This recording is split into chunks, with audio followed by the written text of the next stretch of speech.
Nick Maclean, are you ready to play Taste That Piano? I am indeed. I think. Okay. Monk or Bud? Ooh. I'm going to have to go with Monk. He's a little bit more off the wall than Bud is, and I appreciate that. Tatum or Oscar Peterson? Oscar Peterson, but only because I love Hymn to Freedom so much. All right. Keith Jarrett or Chick Corea? Ooh. Oh. Chick Corea, but only because he doesn't sing like a dying goose. David Braid or Don Thompson? David Braid, all the way. I mean, I studied with him for a year and a half, and the man is just brilliant. Like, no shade on Don Thompson, because he is no slouch, but Braid has molded part of who I am, so I got to go with him. Herbie Hancock or Bill Evans? Oh, God. Oh. Well, the last record I did was heavily influenced by Herbie Hancock, and this one is heavily influenced by Bill Evans. Please don't make me choose, Paul. It's a draw. That's absolutely a draw. You ready for the bonus round? Okay. Donald Fagen or Randy Newman? Oh. I don't know. Brown's telling me Fagen. Chatting with Nick Maclean here in House of Gourmet. You're a gourmet of music, as you've just proven with your Taste of the Piano. And you have a brand new double CD out called Can You Hear Me? We'll obviously be able to hear you. What is the nature of your outreach going solo like this? So this record takes a lot of influences from players like Bill Evans, Keith Jarrett, Brad Mehldau, and I guess my main focus with this one was to really try to turn inwards and be a bit more introspective, because my other two projects, Snaggle is like a funkified electric jazz. It's brash in your face, like Snarky Puppy influenced, and Nick Maclean Quartet is more like Herbie Hancock influenced, more 1960s post-bop. So there's a lot of swirling, muscular kind of improvisation. So I wanted to go the other direction with this and explore a quieter, more colorful, more introspective, more searching, ponderous kind of a thing. And so I had written a number of original compositions, like really fleshed out compositions that I learned and then used as vehicles for improvisation. But then also, while we were in the studio, Brownman Ali, my producer, put me in a whole bunch of really different creative spaces. Like, he would just plant a seed and then hit record and see what would happen. Like, for example, the very last tune that we recorded, he gave me 4 chords: E major 7, F sharp minor 7, G sharp 7, and C sharp minor 7, and then had me listen to about 45 seconds of Lauryn Hill's To Zion, and then said, "There's your inspiration, go." And we just hit record and saw what would happen. And there were a lot of really great moments like that. So that's kind of what this record was all about. It's a lot of exploration, a lot of spontaneity, and a lot of looking inwards. Were you able to cut yourself loose from the things that you're responsible for as a band leader, like tempo and the harmonic framework of songs while you were improvising? Yes, absolutely. And actually that's one of the things that I really enjoy about the solo format, because I have complete control over what happens at any given moment. So if I want to take a left turn and change the tempo or do a reharmonization on the fly, I have the option to do that. And so then the only boundaries are really my own technical facility on the piano and my own imagination.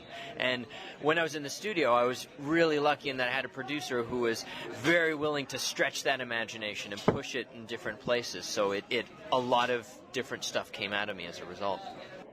Talking to producer Brownman of the new Nick Maclean solo double disc, Can You Hear Me? How was the process?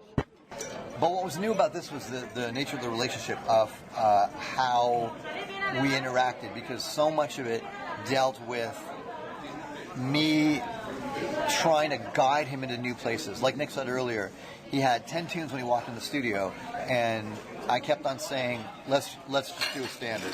And a lot of it was an attempt to cleanse the palette and get his head into different places. Because, I mean, Nick writes very long odysseys, and that's great, but the whole album full of that, I thought, as a producer, I thought, It would be too much. Too much intellectualization and too much high-end stuff in one place. So just the idea of doing a bunch of standards that were not pre-prepared.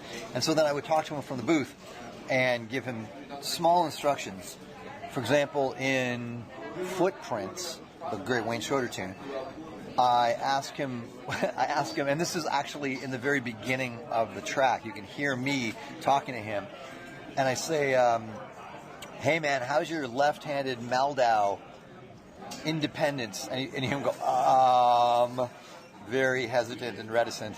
And I said, "Yeah, do that. Set up some kind of left-handed independent something, and then let your right hand do something else." And that's about all the instruction I would give him. And then but that's usually all it would take, because he's such a consummate improviser that with that little bit of catalyzation and that idea catalyzation, he was off to the races.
Thanks, man.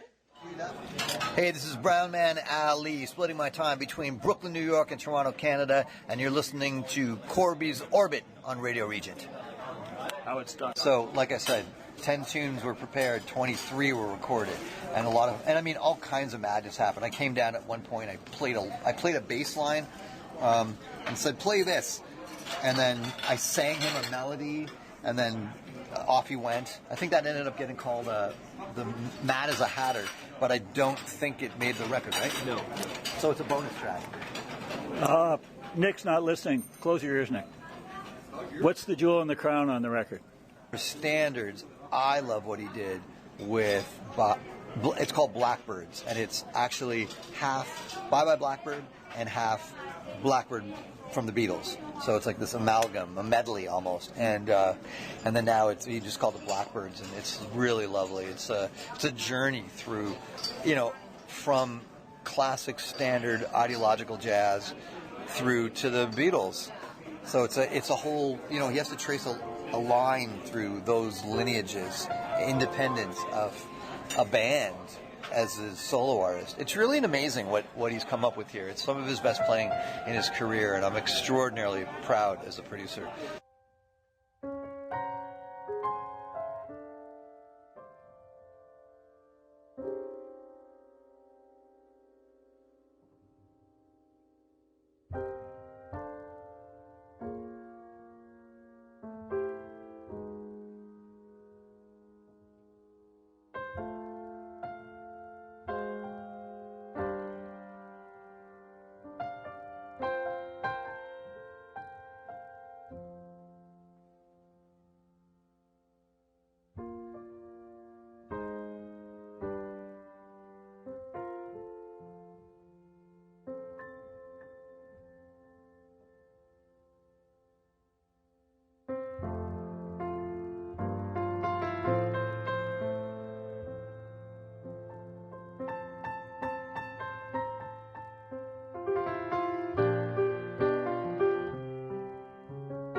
Hi, this is Nick Maclean, a jazz piano player based here in Toronto, celebrating the release of my new record, Can You Hear Me? And you are listening to CORBY'S Orbit on Radio Regent.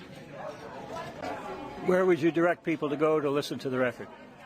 I mean, it's available everywhere. It's available everywhere music is unethically pirated, unethically downloaded. Like Spotify has it, and Amazon. I mean, there's lots of places where you can pay for it too. But yeah, Browntasauras.com is probably the easiest way to get to all those different places. Everyone consumes music differently now, right? Some people go Amazon, some people go Apple Music, some people go Spotify, and the streaming outlets. Yeah. I mean, I would if I'm going to encourage people, I would say buy it from the dude, because he'll get the most profit margin from that. If you're streaming it, it's terrible. It's not good for the artist. 0.00001 of a penny goes to the artist per stream. So, yeah, modern artists are getting killed by streaming. So I always recommend buy the record, even if you don't have a CD player anymore. It's beautiful. 12-page booklet, color art. David Restivo, the iconic Canadian piano player, wrote the liner notes. Yeah, there's a lot beyond just the music to have. So, and the artwork is custom created by, what was the name? Neil Padaloy. And it's because the album's called Can You Hear Me? It's the metaphor on the album cover is that the piano is plugged into a series of satellites, satellite dishes, and so the implication is like what he's playing is being beamed out into space, and so he's standing there, arms crossed, looking cool, in front of a piano plugged into a satellite array, and the album's called Can You Hear Me? We're receiving that from the orbit and beaming it right back around the world. Thank you so much for being with us. Thanks for having me. Nick Maclean, favorite original off the record. Oh, but first, guess what I picked. See if you can guess what I picked for favorite standard and favorite original. Favorite standard. Okay, well, you suggested that this one would be the download of the day on All About Jazz when we did it. So, favorite standard, Blackbirds? Yes. Well done. Favorite original? Difficulties of Discernment. No. No. Is that your favorite? No, it's not, but it's one that whenever I played it, Brown would always say that he was really moved by the melody. I was moved by the melody. Okay, but something beat it. Something beat it. Oh. Yes. Oh no, it's got to be Truth of It. Yeah. Well done. Yeah. See, I think if you had waited a second, yeah, you would have got that too. You guys have been spending a lot of time together, I can tell. Yeah, we spent a lot of time. 8 years. 8 years together. Yeah. Okay, now what are your picks? My picks, okay, I'm going to go in a little bit of a different direction for the standards. I'm going to pick a spontaneous improvisation. My favorite would have to be Zion. This is the one where Brown gave me 4 chords and had me listen to that Lauryn Hill tune. Yeah. And he had never heard Lauryn Hill before. There's some control booth footage, and it's me and the sound engineer going, how has he not heard that before? Yeah, we call them names. It's awesome. Well, and what's really special about this one for me is that it's so To Zion, the Lauryn Hill recording is all about her pregnancy with her first son and the trials of her pregnancy, and it's what's this going to do to my career and all that kind of stuff. But the overriding thing is how much she loves her son. And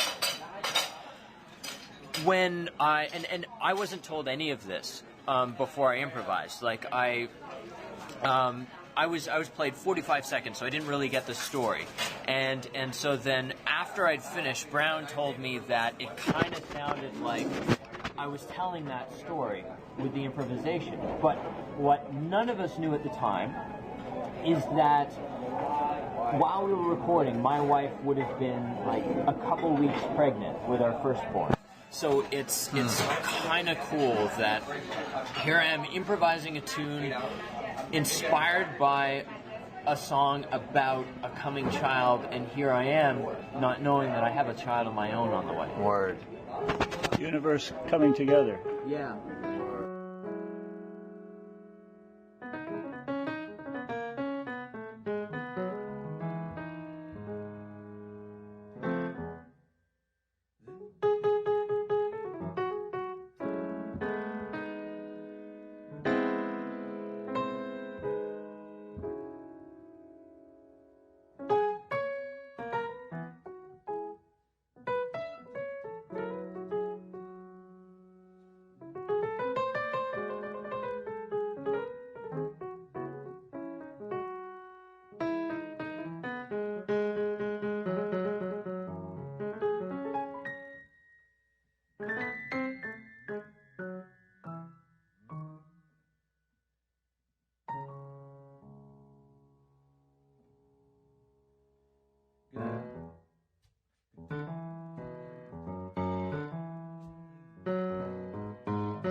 Hi, this is Nick Maclean, a jazz piano player based here in Toronto, celebrating the release of my new record, Can You Hear Me? And you are listening to Corby's Orbit on Radio Regent. We hear you. Over and out.